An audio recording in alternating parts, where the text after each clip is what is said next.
감염력이 강한 오미크론에 대응하기 위해 새로운 방역, 재택치료 체계가 도입됐습니다. 하지만 단시간에 변경되는 내용들이 많다 보니 혼란스럽다는 시민들의 반응도 잇따르고 있는데요. 코로나 검사부터 격리, 재택치료까지 행동 요령을 총정리했습니다. 먼저 코로나 검사는 고위험군과 일반군으로 나누어 진행됩니다. 고위험군인 보건소 선별진료소나 임시선별검사소에서 PCR 검사를 받아야 합니다. 내가 고위험군에 포함되는지 궁금하실 텐데요.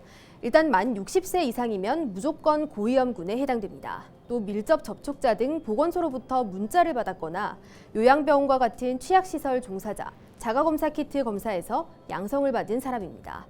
앞서 언급한 경우가 아니면 대부분 일반군에 해당돼 신속 항원 검사를 받게 됩니다. 보건소나 임시선별검사소를 방문하면 검사용품을 받아 스스로 검사를 할 수 있습니다. 이때 양성이 나오면 추가로 PCR 검사를 받고 그 결과에 따라 최종 감염 여부가 결정됩니다. 그렇다면 집에서 자가검사 키트를 구입해 검사를 했는데 2줄, 양성이 나오면 어떻게 해야 될까요? 먼저 검사용품을 밀봉해 선별진료소로 가져가 제출한 뒤 PCR 검사를 받아야 합니다.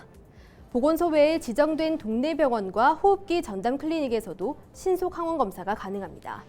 10일 5시 기준 부산에서는 190곳의 병원에서 검사를 받을 수 있습니다. 검사비는 무료입니다. 하지만 진료비는 개인이 부담을 해야 합니다.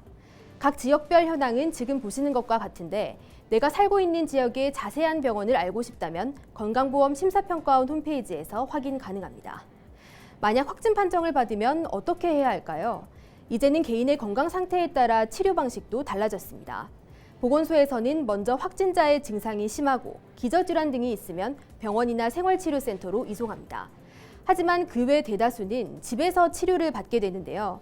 재택치료자도 집중관리군과 일반관리군 두 집단으로 나뉘어 관리를 받습니다.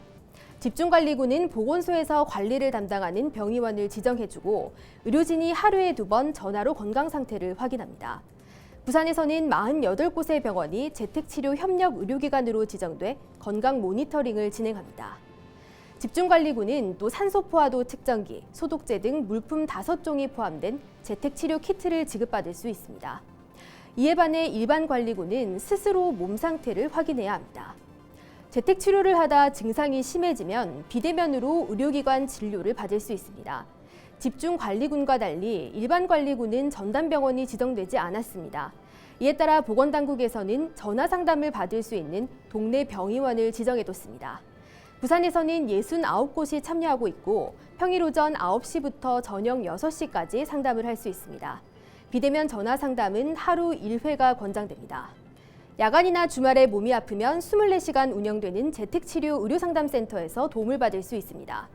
부산에는 서부산권 2곳, 동부산권 2곳, 남부산권 2곳, 중부권 2곳, 북부산권 1곳 등 총 9곳이 지정돼 있습니다.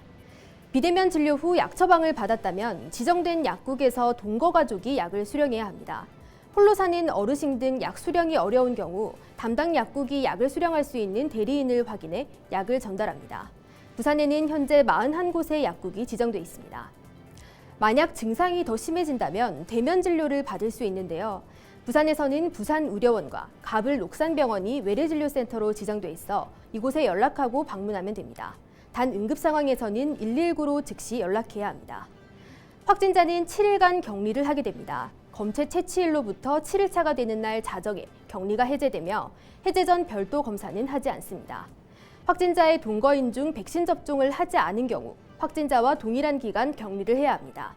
단 의약품 구매나 생필품 구매 등 필수 목적의 경우에 한해 1일 2시간 외출을 할 수 있습니다. 동거인은 확진자와 달리 격리 해제 전 PCR 검사를 통해 음성임을 확인받아야 합니다. 접종을 완료한 동거인의 경우에는 격리가 면제됩니다. 지금까지 헬로티비 브리핑이었습니다.